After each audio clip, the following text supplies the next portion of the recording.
Assalamualaikum warahmatullahi wabarakatuh. Hai teman-teman, apa kabarnya hari ini? Semoga sehat-sehat selalu ya. Hari ini kita akan belajar tema 7, indahnya keragaman di negeriku. Subtema 1, keragaman suku bangsa dan agama di negeriku pada pembelajaran 4. Sebelum memulai, silahkan teman-teman siapkan buku tugas, buku cetak tema 7, dan alat tulisnya ya. Sudah siap ya teman-teman? Untuk memulai pembelajaran hari ini, marilah kita berdoa menurut agama dan kepercayaan masing-masing. Berdoa dimulai. Berdoa selesai. Tetap semangat ya teman-teman. Salam cemerlang, cerdas, menyenangkan, riang, gemilang. Pada pembelajaran 4 kali ini, kita akan mempelajari muatan IPS, muatan PPKN, dan muatan bahasa Indonesia. Pada muatan IPS, kita akan mempelajari keragaman bahasa daerah di Indonesia. Pada muatan PPKN, kita akan mempelajari menghargai keragaman bahasa daerah di Indonesia. Sedangkan pada muatan bahasa Indonesia, kita akan mempelajari menentukan ide pokok dan menuliskan informasi sesuai teks. Teman-teman, muatan yang akan kita pelajari pertama yaitu IPS, keragaman bahasa daerah di Indonesia. Provinsi yang pertama Aceh, bahasa daerahnya Aceh, Tamiang, Gayo. Provinsi kedua Sumatera Utara, bahasa daerahnya Batak, Nias, dan Melayu. Provinsi ketiga Sumatera Barat, bahasa daerahnya Melayu dan Minang. Provinsi yang keempat dan 5, Riau dan Kepulauan Riau, bahasa daerahnya Melayu. Provinsi keenam Kepulauan Bangka Belitung, bahasa daerahnya Melayu Bangka. Provinsi ketujuh Jambi, bahasa daerahnya Kerinci, Kubu, dan Bajau. Provinsi kedelapan Sumatera Selatan, bahasa daerahnya Palembang, Penesak, dan Musi.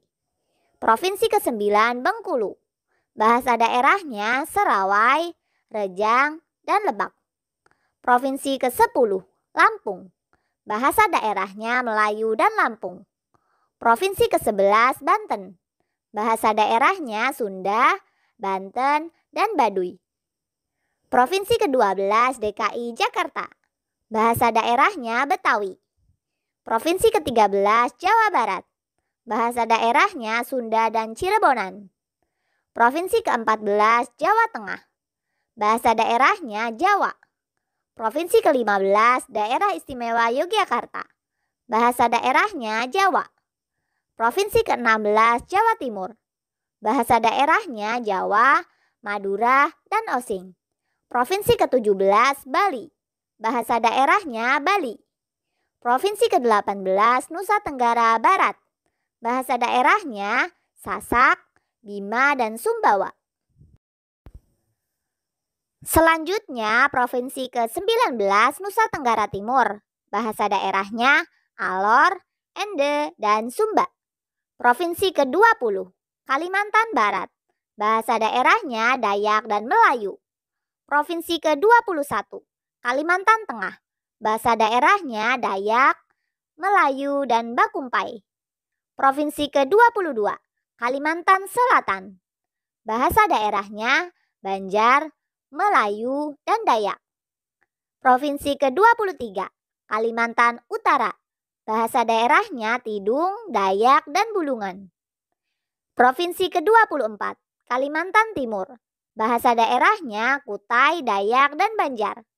Provinsi ke-25 Sulawesi Barat, bahasa daerahnya Bugis, Mandar, dan Toraja. Provinsi ke-26 Sulawesi Selatan, bahasa daerahnya Makassar, Mandar, dan Toraja.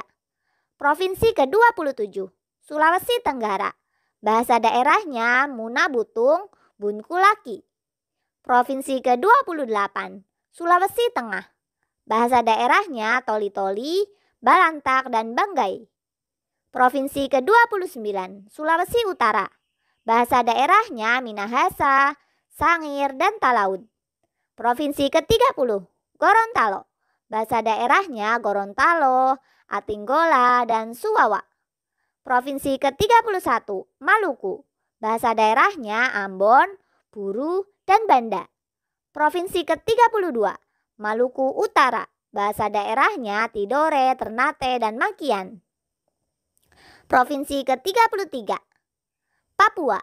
Bahasa daerahnya Asmat, Dani, dan Biak. Provinsi ke-34, Papua Barat. Bahasa daerahnya Asmat, Dani, dan Arfak. Ayo berdiskusi. Teman-teman, kita sudah mengenal bahasa daerah di setiap suku di Indonesia. Kita juga bisa belajar bahasa daerah dari teman-teman yang berbeda suku. Misalnya, Eko berasal dari suku Jawa.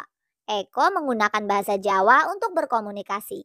Selain itu, Eko juga menggunakan bahasa Indonesia untuk berkomunikasi. Uni ingin mengetahui keragaman bahasa Jawa yang digunakan Eko.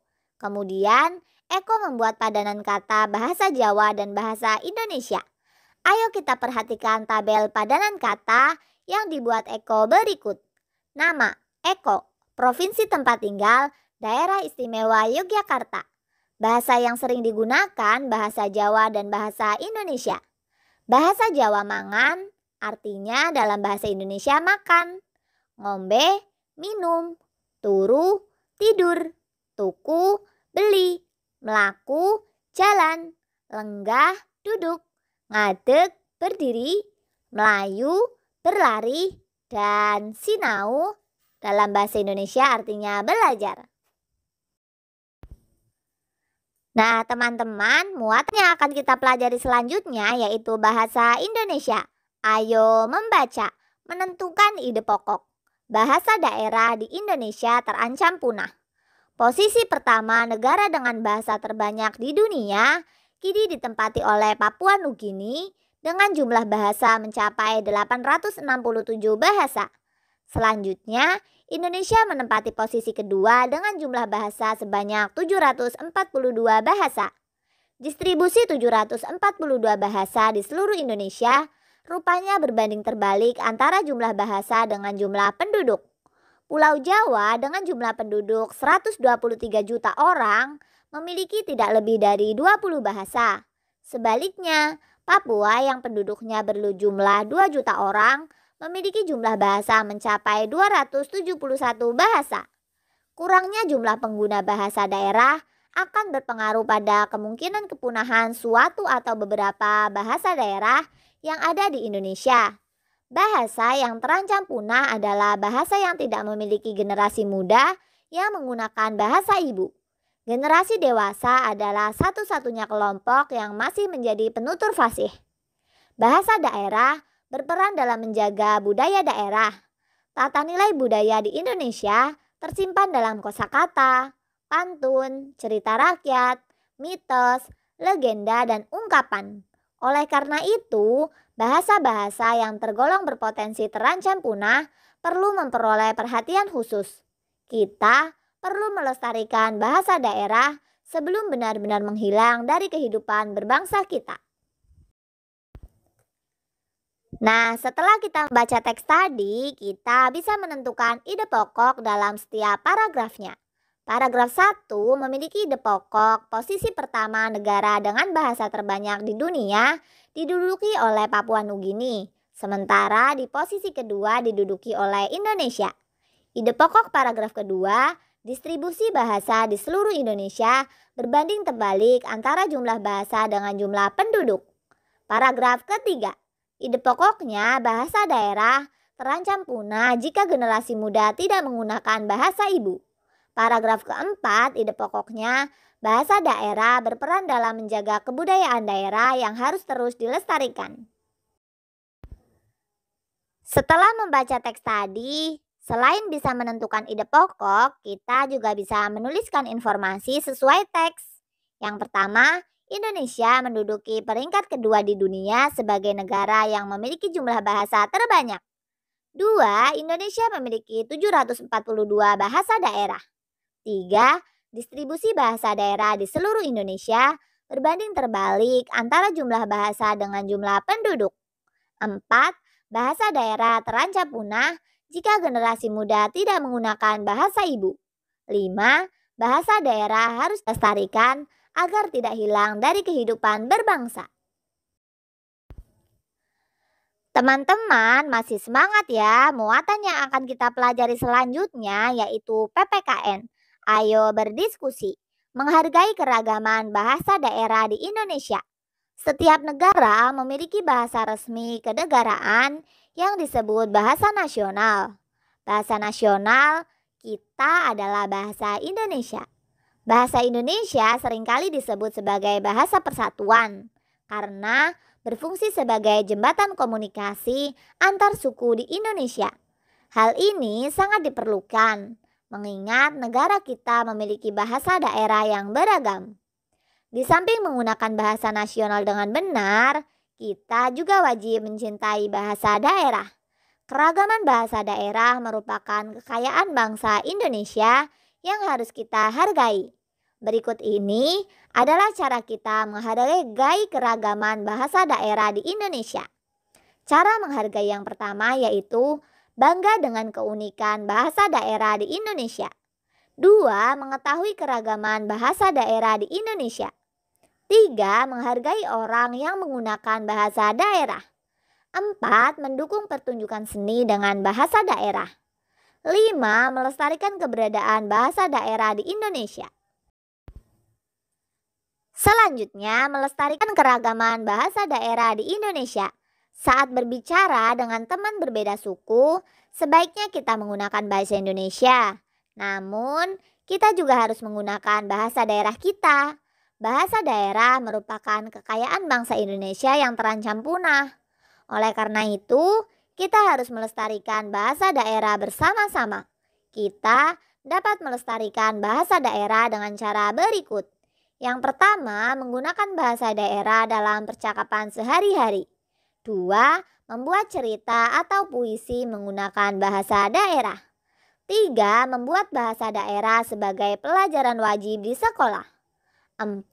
Mempelajari bahasa daerah yang ada di Indonesia. 5. Membuat kamus sederhana tentang bahasa daerah. Terima kasih teman-teman karena telah mengikuti pembelajaran hari ini dengan baik.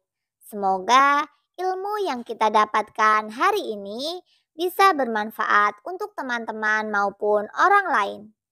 Untuk menutup pembelajaran hari ini, marilah kita berdoa menurut agama dan kepercayaan masing-masing. Berdoa dimulai. Berdoa selesai.